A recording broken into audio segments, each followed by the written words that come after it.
అవును, 6 నెలల్లో పెళ్లి పథకంలో చేరండి. మీ ప్రియమైన వారికి 6 నెలల్లో పెళ్లి చేయండి. కృష్ణ సాయి బ్రాహ్మణ వివాహ పరిచయ వేదిక బ్రాహ్మణులకు మాత్రమే. మరిన్ని వివరాలకి కాల్ 8855592015 లేదా 9000333990.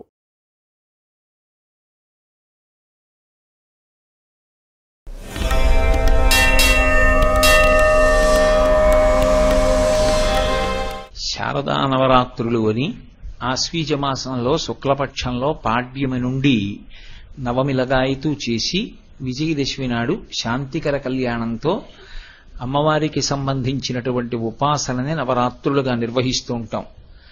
మనకి అనాదిగా వస్తున్నటువంటి ఆచారము ఇలా ఉండడానికి కారణమేమి అంటే, శారదా నవరాత్రుల కాలము ఏది ఉన్నదో అది ఒక సంవత్సరంగా కాలాన్ని ప్రమాణంగా తీసుకున్నప్పుడు ఈ సమయం బ్రహ్మముహూర్తం అవుతుంది. అంటే తెల్లవారుజాము వేళ తనంత తానుగా ఎలా పరమేశ్వరుని ఉపాసనకి అత్యంత యోగ్యమైన కాలమో, అలాగే శారదా నవరాత్రుల కాలం కూడా భగవంతుని యొక్క ఉపాసనకి, ప్రత్యేకించి పరదేవత యొక్క ఉపాసనకి అత్యంత యోగ్యమైన కాలము. ఎందుచేత అంటే శక్తి తమోగుణ రజోగుణాల వైపుకి వెళ్ళిపోయినట్టయితే దాని వలన మనిషి అభ్యున్నతి పథంలో నడవలేడు. తమోగుణ రజోగుణాల వైపుకి వెళ్లకుండా సత్వగుణం వైపుకి ప్రయాణం చేస్తే మనుష్య జన్మ యొక్క సార్థక్యాన్ని పొందడానికి అవకాశం ఉంటుంది. మనిషి జన్మ యొక్క ప్రధాన ప్రయోజనం ఏమి అంటే భగవంతుణ్ణి పొందడమే. అలా భగవంతుణ్ణి పొందుట లేదా పొందడానికి కావలసినటువంటి జన్మ పరంపర తరిగిపోవుట, చాలా జన్మలు ఎత్తవలసిన అవసరం లేకుండా కనీసం జన్మల సంఖ్య తక్కువ కావాలి అంటే ఆ ఉపాసనలో భగవంతుడు మనకి ఏ శక్తినిచ్చాడో ఆ శక్తి సత్వగుణంతో ఉపయోగపడాలి అంటే దానికి ప్రారంభంలో అమ్మవారి యొక్క ఉపాసన చేత రజోగుణ తమోగుణాలు నశిస్తాయి అని. అందుకే ఆవిడ మహిషాసుర మర్దనం చేస్తుంది. అటువంటి తల్లిని ఈ కాలమునందు ఉపాసన చేస్తే ఆవిడ యొక్క అనుగ్రహం విశేషంగా ప్రసరించేటటువంటి కాలం ఈ కాలము. ఎందుచేత అంటే మళ్ళీ అంటున్నాను ఇంకొకసారి, ఒక రోజులో తెల్లవారుజాము కాలం ఎలా భగవదుపాసనకి అత్యంత యోగ్యమైన కాలమో, కాలంలో సంవత్సరాన్ని ఒక ప్రమాణంగా తీసుకున్నప్పుడు, ఒక రోజుగా భావన చేసినప్పుడు తెల్లవారుజాము కాలం లాంటిదే శారదా నవరాత్రుల కాలం. అందుకే అది ఉపాసనకి అత్యంత యోగ్యమైన కాలం. భగవతి అపారమైనటువంటి కరుణామయి, 2 అపారమైనటువంటి శక్తివంతురాలు. మీరు ఏ శక్తి పేరు చెప్పండి, ఆ శక్తులన్నీ ఏదో ఒక శక్తిలోంచి ఉత్పన్నమై ఉంటాయి. దానిని ఆదిశక్తి అని పిలుస్తారు. ఇప్పుడు ఈ మైక్ గట్టిగా మాట్లాడాలన్నా విద్యుత్ శక్తి ఉండాలి, దీపాలు వెలగాలన్నా విద్యుత్ శక్తి ఉండాలి, పంఖాలు తిరగాలన్నా విద్యుత్ శక్తి ఉండాలి. ఇన్నిటికీ ఆధారభూతమైనటువంటి ఆ శక్తి ఒకటి ఉంటే ఈ ఉపకరణములన్నీ పనిచేస్తాయి.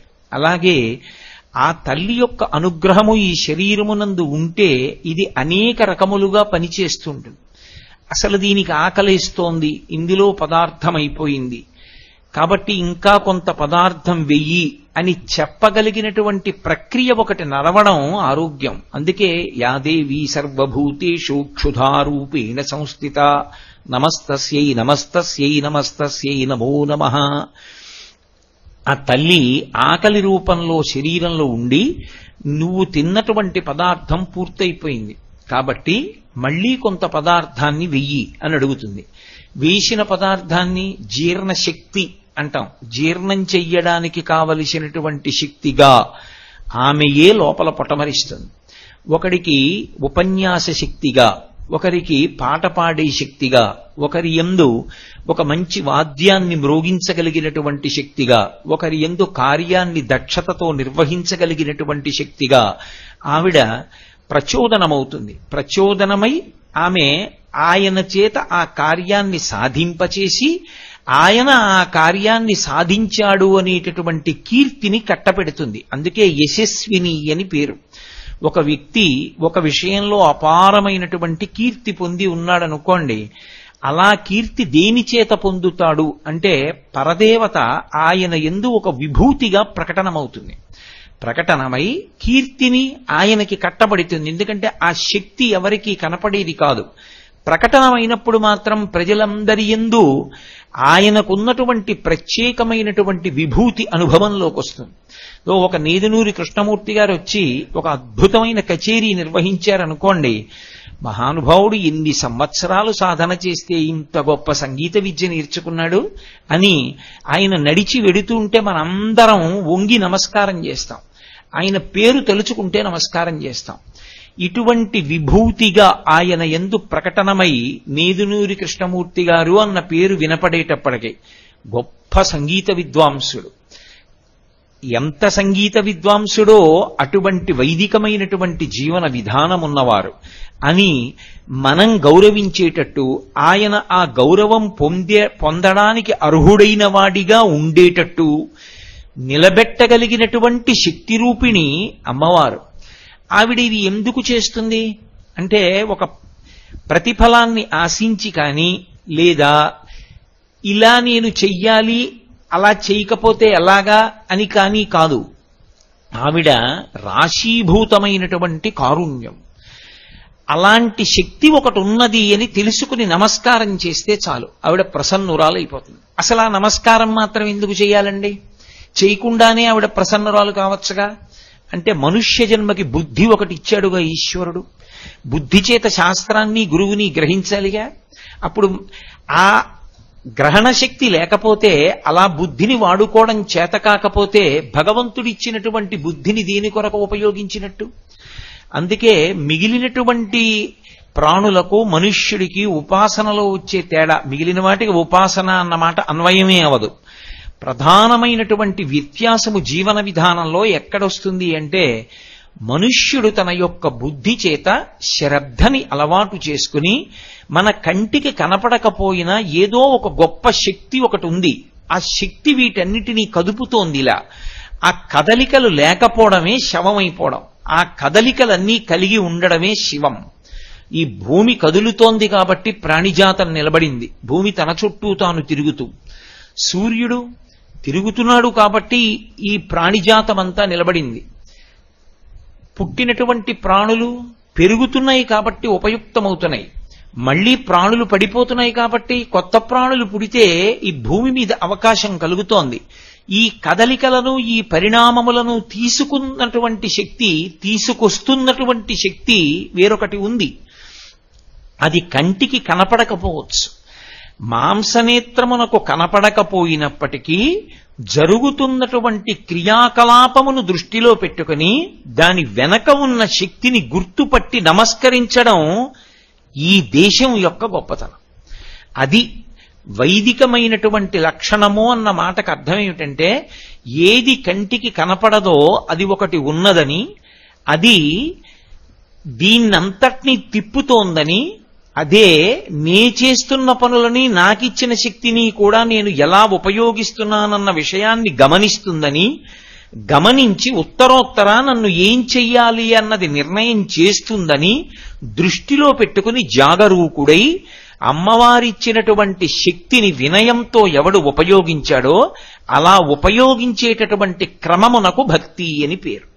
తప్ప అసలు ఒక పదార్థం ఒకటి అటువంటిది ఉన్నది అన్న స్థితి ఎరుకలోకి లేకుండా యాంత్రికంగా ఏదో పువ్వులు తెచ్చి భగవంతుడి పాదాల మీద వెయ్యడం అది తంతవుతుందేమో కానీ, మనసులో ఆ విశ్వాసము కొరవడిపోయిన నాడు ఆ చేసేటటువంటిది ఫలప్రదమవుతుంది అని చెప్పడం కష్టం. అందుకే ఆ తల్లి ఒక్క నమస్కారం చేసి ఈ విషయాన్ని గుర్తెరిగినంత మాత్రం చేత అవతలవాణ్ణి కీర్తివంతుణ్ణి చెయ్యగలదు, అవతలవాణ్ణి అనుగ్రహించగలదు, అవతలవాణ్ణి పైకెత్తగలదు, అవతలవాణ్ణి పరమశివుడి చెంతకు చేర్చగలదు, ఈశ్వరుని యందు ఐక్యము చెయ్యగలదు, అథవా రావలసినటువంటి జన్మల యొక్క పరంపరని చాలా విశేషంగా తగ్గించగలదు. ఇన్ని చెయ్యగలిగినటువంటి తల్లి కనుక ఆమె పరమ కరుణామయి. అటువంటి తల్లే అనంతమైనటువంటి శక్తికి ఆలవాలము. ఆవిడ యొక్క శక్తిని కొలవడం ఎవరికీ సాధ్యం కాదు. అందుకే శ్రీమాత అని ప్రారంభం లలితా సహస్రనామం. ఆవిడ శక్తి ఎంత అంటే కొలవడానికి ఇంకా ఏమీ ప్రమాణం ఉండదు లోకంలో. అంతటి అపారమైనటువంటి శక్తివంతురాలు ఆవిడ. కేవలం శక్తివంతురాలే కాదు, నేను మీతో మనవి చేసినట్లుగా అపారమైనటువంటి దయాదాక్షిణ్యములు కలిగినటువంటి తల్లి కనుక మనందరి యొక్క అభ్యున్నతి కొరకు ఆమె కారణమవుతూ ఉంటుంది. ఇవే ఆవిడ నామాలుగా ప్రకాశించాయి. నామము అని నేను అన్నప్పుడు గుర్తుపట్టడానికి తల్లిదండ్రులు పెట్టినటువంటి లౌకికమైన ఒక పేరు అని అనుకోకూడదు. ఇప్పుడు ఈ కోటేశ్వరరావు అనబడేటటువంటి శరీరం ఒకటి ఉంది. దీనికి లౌకిక నామము అంటారు. అంటే తల్లిదండ్రులు ఒక పేరు ఉంచారు. ఎందుకని అంటే ఎంతమందిలో ఉన్నా పిలిస్తే ఆ పేరుతో తాదాత్మ్యత పొందడానికి, ఆ పేరు చేత గుర్తింపబడడానికి వీలుగా ఒక పేరు ఉంచుతారు. అది లౌకికమైనటువంటి నామం. కానీ భగవంతుడికి వచ్చేటటువంటి నామాలు అలా రావు. ఆయనవి గౌణములు. గౌణములు అంటే ఆయన యొక్క గుణములను ఆవిష్కరిస్తాయి. ఆయన అనండి, ఆవిడ అనండి, భగవత్ తత్వమునందు లింగభేదమునకు అవకాశం ఉండదు. స్త్రీ పురుష నపుంసక మూర్తియును కాక, తిర్య కమర నరాది మూర్తియును కాక, కర్మ గుణ భేద సదసత్ప్రకాశి కాక, వెనుకనందియుతానగు విభుతలంతు అంటారు పోతన గారి భాగవతంలో. అది ఒక కాంతి స్వరూపం. దాన్ని మీరు ఏ పేరు పెట్టి పిలవండి పలుకుతుంది. అందుకే దానికి లింగభేదం ఉండదు ఆ భగవత్ శక్తికి, ఆ భగవత్ తత్వానికి. అటువంటి భగవత్ తత్వము ఏదైతే ఉందో అది ఉదారమై అపారమైనటువంటి ఉద్ధరణ హేతువులైనటువంటి కొన్ని గుణములను ప్రకటనం చేస్తూ ఉంటుంది. భక్తులను ఉద్ధరించడానికి కొన్ని గుణాలు బయటికి వస్తూ ఉంటాయి. ఆయా గుణములు భగవత్తత్వము నుండి ప్రకాశించినప్పుడు ఆయా పేర్లతో పిలవబడుతుంది. అంతేకాని అది ఆవిడ పేరు అని అనుకోకూడదు. నేను మీకు ఒక ఉదాహరణ చూపించాలి అంటే, అమ్మవారిని పిలిచేటప్పుడు శర్వాణి అని ఒక పేరుతో పిలుస్తాం. పరమమంగళప్రదమైనటువంటి పేర్లలో ఒక పేరు శర్వాణి అనబడేటటువంటి నామం. ఎవరు శర్వాణి? శర్వుని భార్య ఎవరో ఆమెకి శర్వాణి అని పేరు. ఎవరు శర్వుడు?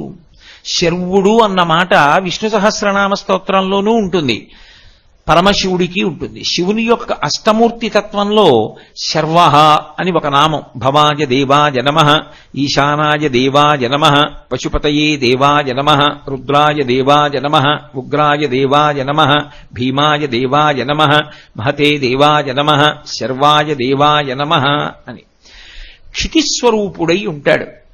ఈ భూమికంతటికీ కూడా శివస్వరూపమని పేరు. అందుకే కాంచీపురంలో పృథివీలింగ స్వరూపంలో ఉంటాడు. పృథివీలింగ స్వరూపంలో ఉంటాడు కనుక ఆయనకి అభిషేకం నీటితో చెయ్యరు, కరిగిపోతుంది కాబట్టి లింగం. కాంచీపురంలో ఉన్నటువంటి పృథివీలింగానికి అభిషేకం మాత్రం కేవలం మల్లె నూనెతో మాత్రమే చేస్తారు. అటువంటి పృథివీ స్వరూపం పరమేశ్వరుడైతే అమ్మవారు ఎప్పుడూ ఆయనతో కలిసే ఉంటుంది తప్ప ఆయన నుంచి విడివడి ఉండదు. అవి రెండూ కలిసి ఉంటాయి. అమ్మవారు అయ్యవారితో కలిసి ఉంటుంది అన్న మాటని మీరు బహుజాగ్రత్తగా గమనించాలి. కలిసి ఉంటుంది అంటే రెండుగా ఉండి ఒకటైనది కాదు, ఒకటిగా ఉండి రెండు కానిది అని అర్థం చేసుకోవాలి. ఒక ఉదాహరణకి నేను పాలు అన్నాను అనుకోండి, పాలకి తెలుపు ఎప్పుడు వచ్చింది? ఆ ప్రశ్న ఉండదు. పాలంటేనే తెలుపు, పాలు తెల్లగా అయినవి ఉండదు. పాలు అన్నప్పుడే తెల్లగా ఉన్నాయి. పాల నుండి తెలుపుని విడదీయగలవా? సాధ్యం కాదు. దీపము, దీపమునకు కాంతి ఎప్పుడొచ్చింది? ఆ ప్రశ్న ఉండదు. దీపము అన్నప్పుడే అగ్ని శిఖ కాంతి కలిసి ఉన్నాయి. ఇప్పుడు దీపము నుండి కాంతిని వేరు చెయ్యగలవా? చెయ్యలేవు. వజ్రము అని నేను అన్నాను అనుకోండి, వజ్రము యొక్క కాఠిన్యము, ఈ రెండు వేరువేరు కావు. వజ్రము కాఠిన్యాన్ని ఎప్పుడో సంతరించుకోవడం కాదు. వజ్రం ఎప్పుడుందో కాఠిన్యం అప్పుడే ఉంది. వజ్రము నుండి వజ్రము యొక్క కాఠిన్యాన్ని వేరు చేయగలవా? చేయలేవు. వజ్రం వజ్రేన భిన్నయేత్, వజ్రము చేతనే బదలవుతుంది. కాబట్టి అవి రెండూ ఎప్పుడూ కలిసి ఉంటాయి. అలా కలిసి ఉంటేనే లోకమునకు ఉపయోగము, లేకపోతే దానికి ఉపయోగం ఉండదు. దానినే శివశక్తులు కలిసి ఉండుట అని పిలుస్తారు. మీకు ఇంకా బాగా అర్థమయ్యేటట్టు చెప్పాలి అంటే అవి రెండూ ఎప్పుడు కలిశాయన్న మాట రాదు. రెండుగా ఉండి ఒకటి కానిది, ఒకటి రెండుగా చెయ్యబడనిది. ఇంకొకలా మాట్లాడాలంటే అసలు అలా రెండూ కలిసి ఉండకపోతే ఉపయోగము కానిది. అది శివం. ఒక కారు ఉంది, దానికి హార్స్ పవర్ లేదు, అది పరిగెత్తదు. ఏమిటి ఉపయోగం? ఇప్పుడు దాన్ని కారు అని ఎవరన్నా పిలుస్తారా? దాన్ని ఎవరన్నా వాడుకుంటారా? అది పేరుకి కారు, అది ఎందుకు పనికిరాదండి అంటారు. ఆ వస్తువునకు ప్రయోజనము దానికి ఉండవలసినటువంటి శక్తితో కలిసి ఉంటే, అందుకనే హార్స్ పవర్ అంటాడు, ఆశ్విక శక్తి. ఆ కారు యొక్క పరిగెత్తగలిగిన శక్తి, కారు అభిన్నము, రెండు ఒకటే. కారు నుండి పరిగెత్తే శక్తి నువ్వు బయటికి రా అంటే రాదు. కోటేశ్వరరావు యొక్క ప్రవచన శక్తి అభేదం, రెండూ కలిసే ఉంటాయి. కోటేశ్వరరావు ఇక్కడికి రాకుండా కోటేశ్వరరావు ప్రవచన శక్తిని పంపిస్తానండం సాధ్యం కాదు. ఆయన వస్తేనే ఆయన ప్రవచన శక్తి ఆయనతో వస్తుంది. అందుకే అవి రెండూ కలిసి ఉండి ఉపయుక్తములవుతుంటాయి తప్ప అసలు అవి రెండుగా ఉండి ఒకటి కానివి, ఒకటై ఉండి రెండుగా చేయబడనివి, రెండు కలిసి ఎప్పుడూ ఒకటిగా ఉండి ఉపయుక్తమైనవి అవి శివశక్తులు. ఇప్పుడు అటువంటిది కాబట్టే మళ్ళీ కలిసిపోయినప్పుడు ఇక శివశక్తులని రెండుండవు, శివా అయిపోతుంది. శివ పరమశివుడు, శివా అమ్మవారు. ఇంకా మళ్ళీ వేరు పేరు ఉండదు, ఆ పేరులో దీర్ఘం చేతనే ఇద్దరు కలిసిపోయి ఉండిపోతారంతే. అలా ఉంటేనే ఉపయుక్తము. ఇప్పుడు నేను శర్వ క్షితిస్వరూపుడైనటువంటి పరమశివుడు అన్నాను అనుకోండి, అమ్మవారు అందులో ఎక్కడుందండి అని ప్రత్యేకం పేరు ఉండదు. శర్వాణి, శర్వుని భార్య శర్వాణి. పరమశివుడు భూమిగా ఉన్నాడు అన్నప్పుడు పరమశివుడు భూమిగా ఏం చేశాడో అదే అమ్మవారు. లేదు, ఇంకా మీకు బాగా అర్థమయ్యేట్టు చెప్పాలంటే కారు యొక్క పరిగెత్తగలిగిన శక్తి, అమ్మవారిని శక్తిగా చెప్తాం కాబట్టి ఈ భూమిగా ఉందనుకోండి, ఈ భూమి ఉంటే ఏమిటి ప్రయోజనాలు, ఈ భూమి ఉంటే ఏవి ప్రయోజనాలు అని చెప్పబడతాయో అవన్నీ అమ్మవారు. ఇది ఋషి యొక్క దర్శనం, ఇది భారతీయ దర్శనము అని పిలుస్తారు. భారతీయ దృక్పథంలో ఏం చేస్తారంటే దీన్ని విజ్ఞాన శాస్త్రము చేత వేరు చేసి ఇలా ఈ శక్తి తనంత తాను ఉంది తప్ప దీనికి వెనక ఎవరో లేరని అనరు. ఉన్నాడు, వాడు మాంసనేత్రమునకు కనపడడు. అది ఋషి యొక్క దర్శనము. అందుకే భారతమాత అన్నారనుకోండి, ఏదో పెన్ను పట్టుకుని ఇలా గీస్తే వచ్చినది కాదు. వందే మాతరం సుజలాం సుఫలాం మలయజ శీతలాం సస్యశ్యామలాం వందే మాతరం. అందుకని బకించంద్ర చటర్జీ ఋషి అయ్యాడు.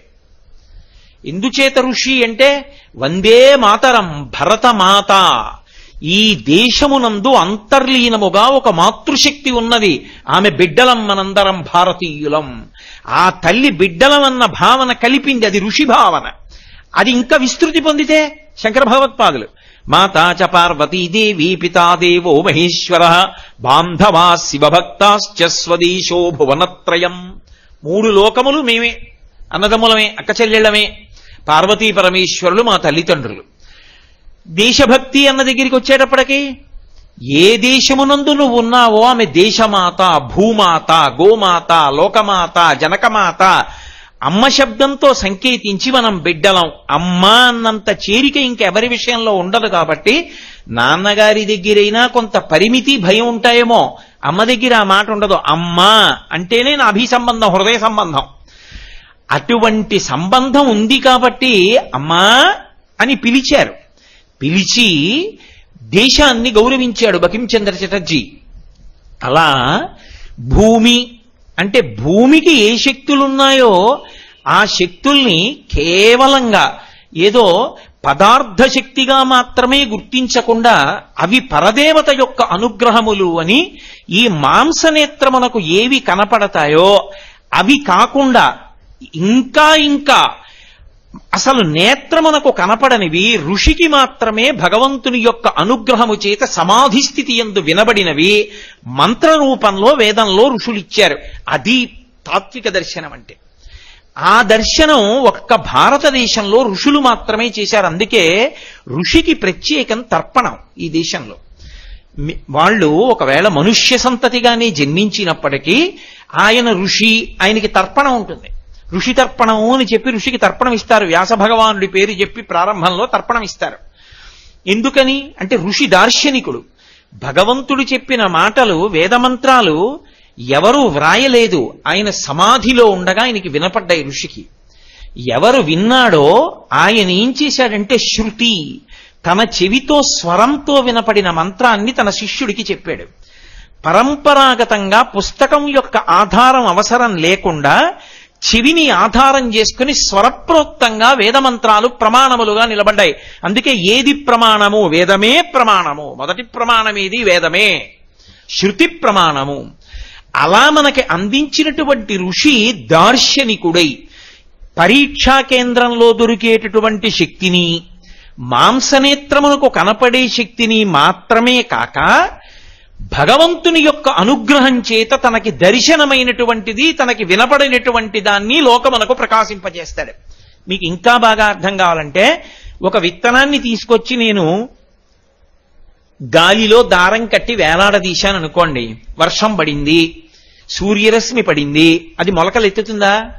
మొలకలెత్తదు. అదే విత్తనాన్ని మట్టిలో పెట్టాననుకోండి, చుక్క నీళ్లు పడ్డాయి, అంకురం వస్తుంది.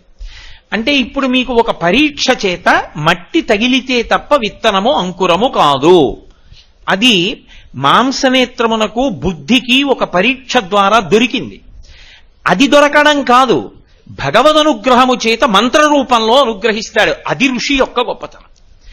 దాన్ని అమ్మవారిగా శ్లోకం చేసి, అమ్మవారిగా మంత్రం చెప్పి, అమ్మవారిగా నమస్కరించి ఆ అనుగ్రహం ఎప్పుడూ క్షేమకరంగా ఉండేటట్టుగా చేసుకోవడం ఈ జాతి యొక్క గొప్పతనం.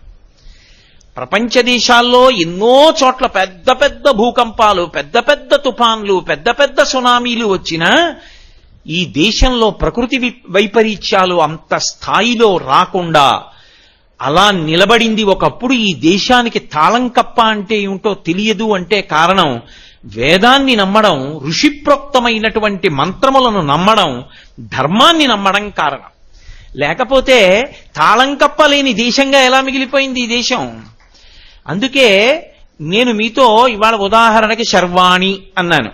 భూమి రూపంలో ఉంటుంది ఆవిడ, భూమి అందలి శక్తి రూపంలో ఉంటుంది. పోని భూమి అంటే మాంసనేత్రానికి కనపడుతుంది, శివస్వరూపం. భూమిలోని శక్తి ఈ మైక్ ఉంది, మైకు కనపడుతుంది. నేను మాట్లాడిన మాటల్ని గట్టిగా శబ్దం పెంచి, స్థాయి పెంచి, చివర నిలబడిన వాళ్ళకి కూడా వినపడేటట్టుగా నా మాటని మార్చినటువంటి శక్తి ఇందులో ఉన్నది మీకు కనపడుతుందా? కనపడదు. అలా భూమి లోపల ఆ శక్తి ఏది అన్నది ఋషి కనిపెట్టి చెప్పాడు. ఎక్కడది ఋషికి? ఊహ కాదు. ఇది బాగా గుర్తుపెట్టుకోవాలి మీరు. ఋషిది ఊహ కాదు. ఋషిది సమాధి యందు భగవద్వాక్యం ఆయనకి వినపడింది. అందుకే వేదమంత్రములు అంత పరమసత్యములయ్యాయి. వేదంలో ఏం చెప్పబడిందో విజ్ఞాన శాస్త్రవేత్తలందరూ ఒక స్థాయి దాటిన తర్వాత దాన్ని అంగీకరించారు. ఎందుకని అంటే భారతదేశం ఏ శక్తిని అంగీకరించి నమస్కరిస్తోందో అది ఉంది ఎక్కడో, అది మాకు కనపట్టలేదు, కానీ దాని అనుగ్రహమే ఇదంతా అంటున్నారు. ఋషి అన్నాడు, భూమి వంక చూసి అశ్వక్రాంతే రథక్రాంతే విష్ణుక్రాంతే వసుంధరా అన్నాడు. వసుంధరా అని పిలిచాడు భూమిని. భూమికి ఎన్నో పేర్లున్నాయి. అసలు మొట్టమొదటి పేరే భూమి. భూమి అన్న పేరు దీనికి ఎందుకు వచ్చింది అంటే ఇది నీటిలోంచి పైకి తేలింది. ఆదివరాహమూర్తి తన దంస్త్ర చేత పైకెత్తాడు అని కదు చెప్తాం. సృష్టి ప్రారంభంలో ఆకాశాద్వాయు వాయోరగ్ని, ఆకాశము నుండి వాయువు, వాయువు నుండి అగ్ని, అగ్ని నుండి మనకి నీరు, నీటి నుండి పృథివీ ఏర్పడ్డాయని. ఈ నీటిని కూడా ఒకప్పుడు పక్కకి తోసి ఈ భూమిని పైకెత్తి నిలబెట్టారు అని పరమేశ్వరుడు. అందుకే శంకర భగవత్పాదులు ఆ పైకెత్తినటువంటి శక్తి స్వరూపం కాబట్టి విష్ణు స్వరూపంతో పోల్చి మాట్లాడారు. అవిద్యానామంతస్తిమిరమిహిరో ద్వీపనగరి జడానాం చైతన్యస్తబకమకరంద శృతిఝరి దరిద్రాణం చింతామణి గుణనికా జన్మ జలధౌ నిమగ్నానాం దంస్ట్రా మురరిపు వరాహస్య భవతి అన్నారు. ఇప్పుడు ఆ భూమి గురించి మాట్లాడుతూ ఋషి అంటాడు వేదంలో, అశ్వక్రాంతే రథక్రాంతే విష్ణుక్రాంతే వసుంధరా. వసుంధరా భూమికి ఒక నామం. భూమి మొదటి నామం. ఎందుకని అంటే ఇది నీటి నుండి పుట్టింది కాబట్టి భూమి. ఇది వసుంధర ఎందుకైంది? దీనికి ఆ పేరు ఎందుకు రావాలి వసుంధర అని? అంటే భూమికి వసుమతి అనొక పేరు, వసుంధర అనొక పేరు. వసుమతి అన్న మాటకి ఏమిటంటే అర్థం, అసలు ప్రపంచంలో ఐశ్వర్యము అని నువ్వు ఏది పిలుస్తున్నావో అది ఎక్కడ నుండి రావాలి? దీని నుండే రావాలి. ఇది దీని నుండి కాకుండా వేరొక భూతము నుండి రాదు. ఐశ్వర్యము అంటే నీకు భోగం అనుభవించడానికి, సుఖం అనుభవించడానికి కారణములు ఏ ఉన్నాయో అది ఉన్న కారణం చేత నేను సంతోషంగా ఉన్నానండి, సుఖపడుతున్నానండి అని ఏమంటావో అవి ఏవైనా దీంట్లోంచే రావాలి. ఇది కాకుండా ఇంకొకటి లేదు అలా రావడానికి. ఉన్నవే పంచభూతాలు, పృథివాపస్తేజో వాయురు ఆకాశాలు. ఈ ఐదిటిలో నీకు సుఖకారకములైనవన్నీ ఇందులోంచే వస్తాయి. అసలు సుఖకారకం అవడానికి ముందే ఉండాలి, ఇది ఒకటి ఉండాలా ఈ శరీరం. అమ్మయ్య చాలా హాయిగా ఉందండి, అదిగో నాకు ఆ పంఖా గాలి తగులుతోంది అనాలంటే ఇది ఒకటి ఉండాలా? ఇది ఉండాలంటే అన్నం కావాలా? అన్నం ఎక్కడి నుంచి వస్తుంది? భూమిలోంచి రావాలి. భూమి ఒకసారి పండి నా దగ్గర పండించే శక్తి అయిపోతుంది అనొచ్చా? అనకూడదు. అంటే భూమి యందు ఓషధీతత్వం ఉంటుంది. ఈ ఓషధీతత్వం ఉండి భూమిలో ఎప్పుడు ఎన్ని మార్లు వేసినా పంట పండుతూనే ఉండాలి. అలా ఉంటుంది కాబట్టి వసుమతి అసలు ఈ శరీరం ఉండడానికి కారణమైంది. మొదటి ఐశ్వర్యం. ఇప్పుడు బాగుంది, నాకో ఇల్లు కావాలి. నాకో ఇల్లు కావాలంటే కలప ఎక్కడి నుంచి వస్తుంది? 4 ఇటకలు కావాలంటే ఎక్కడి నుంచి వస్తాయి? సున్నం కావాలంటే ఎక్కడి నుంచి వస్తుంది? అన్నీ భూమిలోంచే రావాలి. నాకు కారు కావాలి, ఇనుము ఎక్కడి నుంచి వస్తుంది? నాకు పెట్రోల్ కావాలి, ఎక్కడి నుంచి వస్తుంది? భూమిలోంచే కావాలి. ఇవన్నీ ఒకెత్తు. ఈ భూమి అచల, ఇది కదిలిందనుకోండి ఐశ్వర్యాలన్నీ పోతాయి. అది ఇంకోటి ఏమీ చేయక్కర్లేదు. ఆవిడ కదిలిందనుకోండి అయిపోయిందంతే. కోట్ల మంది దీపపు పురుగులు పడిపోయేటట్టు పడిపోతారు. అందుకని విష్ణు శక్తితో ఆమె స్థితిక శక్తిగా కదలకుండా ఉంటుంది. కదలడం ఎంత గొప్పదో కదలకుండా ఉండడం కూడా అనుగ్రహంలో అంతే గొప్పది. ఆవిడ కదిలితే కదిలి వాయువు అనుగ్రహిస్తుంది. వాయువు కదలకుండా ఎక్కడో ఉంటానందనుకోండి, నేను రాజమండ్రి గోదావరి రోడ్డునే ఉంటాను, మీ దగ్గర నేను రానందనుకోండి, మనందరం ఎక్కడ ఉండాలి? రాజమండ్రి గోదావరి రోడ్డుకి వెళ్ళాలి. ఎంతమంది గోదావరి రోడ్డు నుంచి ఉంటాం? ఎంతమంది పడిపోతాం అప్పుడు? కాబట్టి వాయువు కదిలేట్టు చేసి బతికించింది, భూమి కదలకుండా చేసేట్టు చేసి బతికించింది. ఇది నీకు కనపడుతుందా? ఋషి దైవవాక్కుగా విన్నాడు. అది భారతీయ తత్వం, అది అమ్మవారంటే. ఇప్పుడు అమ్మవారు ఎక్కడ కనపడాలి? ఈ భూమి కదలకుండా ఉండడంలో నా బ్రతుకులో అమ్మవారుంది, నా కడుపులో ఆకలిలో అమ్మవారుంది, నా దాహంలో అమ్మవారుంది, నా మాటలో అమ్మవారుంది, నా చూపులో అమ్మవారుంది, నా కదలికలలో అమ్మవారుంది, నా సమాధిలో అంటే నేను కదలకుండా కూర్చున్న ధ్యాన స్థితిలో అమ్మవారుంది. అమ్మవారు కానిదేది ఉంది ఇప్పుడు? ఆవిడ అనుగ్రహం సత్వగుణం వైపుకి వెళ్ళకపోతే ఈ కదలికలన్నీ తప్పుడు మార్గంలోకి వెళ్ళిపోతాయి. నువ్వు పాడవుతావు, 10 మంది పాడవుతారు, అశాంతికి కారణమవుతాడు. ఇది అమ్మా నాకు ఇచ్చిన శక్తులు సక్రమ మార్గంలో పెట్టు. ఇందుకు అమ్మవారి ఆరాధనలు. ప్రకృతి నుండి జీవుడి వరకు ఆవిడే కదపాలి సక్రమంగా. ప్రకృతి విలయతాండవం చేసిందనుకోండి, ఉండవలసినట్టు ఉండకుండా మారిందనుకోండి ప్రకృతి, అదే విలయం. గాలి ప్రసన్నంగా కదిలిందనుకోండి సుఖకారకం. వాయు ప్రాణ సుఖం వాయు. వాల్మీకి మహర్షి రామాయణం చేస్తూ అంటారు, అసలు ఉన్నాడు వాయువే. యావత్ పవనో నివసతి దేహే తావత్ పృచ్చతి కుశలంగేహే గతపతి వాయో దేహాపాయే భార్యాభిభ్యతి తస్మిన్ కాయే. ఊపిరి తీసి ఊపిరి విధులు పెడితే ఉన్నాడు ఉన్నాడంటారు. ఆ గాలి తీకపోతే వెళ్ళిపోయాడంటారు. ఆ గాలి చక్కగా మెల్లగా వీస్తే సుఖకారకం. ఆ గాలి విపరీతమైన వేగంతో వేస్తే ప్రభంజనం అంటే విరగొట్టేస్తుంది. ఏ దడ్డొచ్చిందో అవన్నీ విరిగి కింద పడిపోతాయి. అంతే, చెట్లు విరిగిపోతాయి, పెద్ద పెద్ద దీపపు స్తంభాలు ఒరిగిపోతాయి, జనం ఎవరు రోడ్డు మీదకి నడవరు, ఇళ్ళు ఎగిరిపోతాయి, పెంకుటిళ్ళు కూలిపోతాయి. ఏమైంది? నష్టం జరిగింది. అదే మామూలుగా చక్కగా వీచింది గాలి, అందరూ సుఖంగా ఉన్నారు. ఇప్పుడు అది ఎంత వేగంతో ఉండాలో అలాగే ఉండాలి అంటే ఆ కదలికల వెనక ఉన్న శక్తి పట్ల నీకొక కృతజ్ఞత ఉండాలి. అది ఋషి వాక్యం. ఆ కృతజ్ఞత లేకుండా అనుభవిస్తానంటే ఆవిడకో నాడు కోపం వస్తుంది. వీడు కృతజ్ఞుడు, నా అనుమతి లేని నాడు వీడికి ఎన్నున్నా ఆపుకోలేడు. వస్తుందని తెలుసుకోగలడేమో, భూకంపం వస్తుంది అని తెలుసుకోగలవేమో, భూమి కంపించకుండా చేయగలవా? తుఫాన్ వస్తుందని తెలుసుకోగలవేమో, తుఫాన్ రాకుండా చేయగలవా? గాలి గంటకి 120 కిలోమీటర్ల వేగంతో వీస్తుందని తెలుసుకోగలవేమో, దీపపు స్తంభం ఒరగకుండా చూసుకోగలవా? విపరీతమైనటువంటి వర్షం కుండపోతగా కురుస్తుందని తెలుసుకోగలవేమో, వాన కుండపోతగా కురవకుండా ఆపగలవా? ఆపగలిగిన తల్లి ఒకతుంది, ఆమె కారుణ్యమూర్తి. ఆమె పట్ల కృతజ్ఞతతో ఉంటే చాలు, ఆవిడ ఉందని తెలిసి నమస్కరిస్తే చాలు. అందుకు ఈ దేశంలో అమ్మవారిని ఆరాధించడం వచ్చింది. అది అలా చేస్తే ఉంటుందా? అది మూర్ఖత్వం కాదు, అది ఋషివాక్యం ఉన్నదటువంటి ఆదిశక్తి ఒకరు. కాబట్టి ఇప్పుడు సమస్త భోగములు ఇందులో ఉన్నాయి. బతుకు నుండి ఐశ్వర్యము నిలబడ్డం వరకు ఈమె యందే ఉన్నాయి, శర్వాణి భూమిలో ఉన్నాయి. అందుకని ఆమె వసుమతి, వసుంధర. సమస్త ఐశ్వర్యము ఆమె యందున్నది, ఐశ్వర్యమును ఆమె ధరించి ఉన్నది. కాబట్టి ఆవిడ అనుగ్రహిస్తే తీసిస్తుంది, ఆవిడ అనుగ్రహించకపోతే ఇవ్వదు. కలిగి ఉండడం వేరు, కలిగి ఉన్నది తనదిగా ఉండడం వేరు. నా దగ్గర ఉన్నవన్నీ నావి కావు. బ్యాంకులో ఒక ఆయన ఉద్యోగం చేస్తూ వెళ్ళి క్యాషియర్ పదవిలో కూర్చుని 10 లక్షలు తెచ్చి అక్కడ పెట్టాడు. అయ్యో పాపం ఆకలితో ఉన్నాడండి, చాలా మంచి ఆయన, భగవంతుడిని నమ్ముకున్నాడు, ఇల్లు లేదు, 6 లక్షలు ఇచ్చి ఫ్లాట్ కొనుక్కోమంటానని చెప్పి పిలిచి ఇచ్చేయగలడా? ఉన్నా ఆయనది కాదు, ఆయన ఇవ్వలేడు. ఆయన కొన్ని నియమాలకి లోబడి ఉన్నాడు. ఇస్తే ఎందుకు ఇచ్చాడో, ఎలా ఇచ్చాడో చెప్పాలి. ఆఖరణ మిగిలిందెంతో చెప్పాలి. పుచ్చుకుంటే ఎందుకు పుచ్చుకున్నాడో చెప్పాలి.